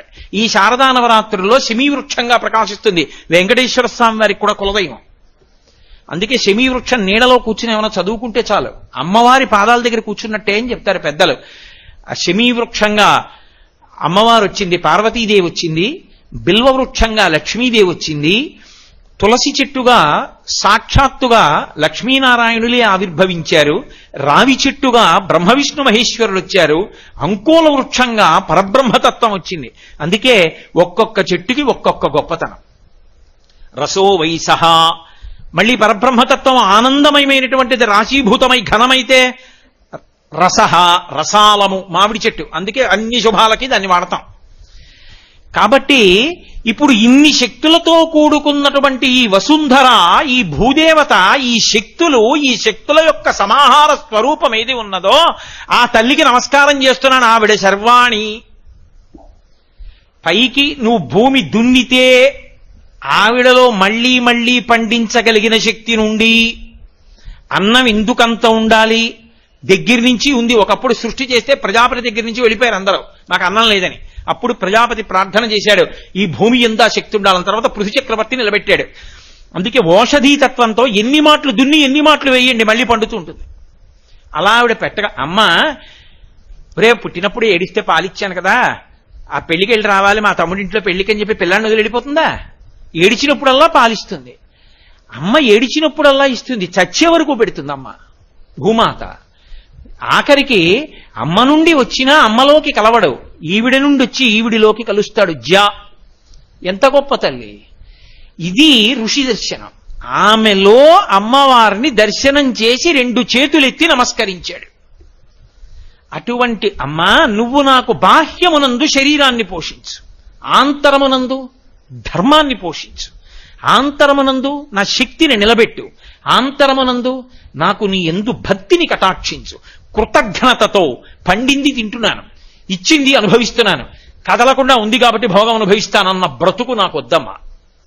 ఇది ఎవరి అనుగ్రహమో ఆవిడికి నమస్కరించి నేను బతికేటట్టుగా కృతజ్ఞతతో కూడిన జీవితాన్ని, కృతజ్ఞత లేకపోతే అంతకన్నా భయంకరమైన జీవితం ఇంకోటి లేదు. బ్రహ్మగ్నీచ సురాపేచ చౌరీ భగ్న వ్రతే తథా నిష్కృతిర్విహితా సిద్ధి కృతఘ్నో నాస్తి నిష్కృతి. అంతకన్నా కృతజ్ఞత జీవితంలో ఇంకోటి లేదు. ఆ కృతజ్ఞతని మించిన పాపం ఇంకోటి లేదు, దానికి నిష్కృతి కూడా లేదు. అందుకే ఇన్ని ఇస్తున్నది అని ఆ శక్తి ఎక్కడుందో ఆ శక్తిని ఎలా నిలబెట్టచ్చో, నిలబెట్టడానికి సాధనాలు ఎలా ఇచ్చిందో, ఆ సాధనాలు ఎలా వాడుకోమందో కూడా ఋషి పరమేశ్వరుని యొక్క మాటగా విని మళ్ళీ మనందరికీ కూడా మంత్రాన్ని ఇచ్చాడు. ఎందుకని? ఇలా మీ జీవితాల్ని మలుచుకోండి, ఇలా భూమిలో ఉన్నటువంటి అనుగ్రహాన్ని వాడుకోండి, మీరు తరించండి, అమ్మకి బరువు కాకండి, భగవంతునికి చేరువకండి అని చెప్పడం కోసం అది ఉపాసనగా మారింది. ఇది ఇలా ఉపాసనగా మారడము అన్న మాటకు అర్థమైంది. నేను ఇందాక మీతో ఓ మాట అన్నాను, శారీరకమైన మానసికమైన రెండు రకాలుగాను ఆవిడ అనుగ్రహించగలిగినటువంటి శక్తులను ఋషి దర్శనం చేశాడని. ఇదే శర్వాణి అన్న నామానికి పక్కనే అమ్మవారికి భవాని అనొక నామం ఉంటుంది. అదొక పరమాద్భుతమైనటువంటి నామం. అసలు ఆ భవాని అన్న పేరుతో ఆవిడ ఎలా ఉంటుంది, ఎంత గొప్పగా మనది తిప్పుతుంది, ఎలా అనుగ్రహిస్తుంది, ఋషి దాన్ని ఎలా దర్శనం చేశాడు, మనని ఎలా దర్శనం చేయమన్నాడు, ఎలా భక్తితో బ్రతకమన్నాడు, ఎలా వాడుకోమన్నాడు అన్న విషయం ఆ భవానీ అన్న నామం పేరుగా కాదు. ఏదో కోటేశ్వరరావు అన్నాకు లౌకిక నామం పెట్టినట్టు ఆవిడికి భవానీ లేదు. అలా అయితే శర్వాణి చాలదా? ఉందిగా ఓ పేరు. మరి అంటే భవానీ, శర్వాణి, శాంకరి, శ్రీకరి ఇన్ని పేర్లు ఎందుకు ఆవిడికి? అంటే పేరు వెనక గుణం ఉన్నది. ఆ గుణమును నువ్వు స్మరిస్తే భక్తి వస్తుంది, భక్తి వస్తే తరించడానికి అవకాశం వస్తుంది. ఏమిటి ఆ అమ్మవారికి ఎందుకు మళ్ళీ క్షితిస్వరూపుడైనటువంటి పరమశివుని యొక్క శక్తి స్వరూపంగా శర్వాణే కాకుండా ఆవిడ భవానిగా ఎలా మారింది? ఎందుకు భవాని అవుతుంది? శర్వాణి భవాని ఎలా అవుతుంది? అయితే మనం తరించడానికి భక్తి అన్న మాట అందులోంచి ఎలా ఉత్పన్నం అవుతుంది? ఈ విషయాన్ని రేపు సాయంకాలం 6:30 మనం తిరిగి కలుసుకున్నప్పుడు విజ్ఞాపన చేస్తాను. ఎందుకంటే నాకు శరీరం చాలా బడలిపోయింది ఇవాళ. అందుకని రేపు సాయంకాలం 6:30 కలుసుకున్నప్పుడు తప్పకుండా చెప్తాను. ఎందుకంటే ఇప్పుడు మొదలు పెట్టినా అయ్యే విషయం కాదు అది. అందుకని మళ్ళీ రేపు సాయంకాలం 6:30 కలుసుకుందాం. 2వ తారీఖు అది ఇవాళ 3. ఇంకేముంది, 4వ తారీఖు ఒక్క రోజు మనందరికీ బ్రహ్మాండమైనటువంటి ఉత్సవం ప్రారంభమైపోతుంది. కాబట్టి శారదా నవరాత్రుల గురించి కూడా రేపు ఉపన్యాసం తర్వాత మళ్ళీ మీకు కొంత పరిచయ వాక్యాలు పలుకుతాను. ఇవాల్టికి మీరు చాలా బడలిపోయారు ఆలయ శుద్ధి కార్యక్రమంలో పాల్గొని. కాబట్టి చక్కగా ఇంటికి వెళ్ళి పలహారం తిని హాయిగా బజ్జుని రేపు లేచి 6:30కి రండి. మంగళాశాసన పరై మదాచార్య పురోగమై సర్వైశ్చ పూర్వైరాచార్యై సత్కృతాయాస్తు మంగళం. మంగళం కోసలేంద్రాయ మహనీయ గుణాత్మనే చక్రవర్తి తనూజాయ సర్వభౌమాయ మంగళం. భూమాకాంతాయ కాంతాయ కామితార్థప్రదాయినే శ్రీగిరీశాయ దేవాయ మలినాథాయ మంగళం. సర్వం శ్రీ ఉమామహేశ్వర పరబ్రహ్మార్పణమస్తు. స్వస్తి.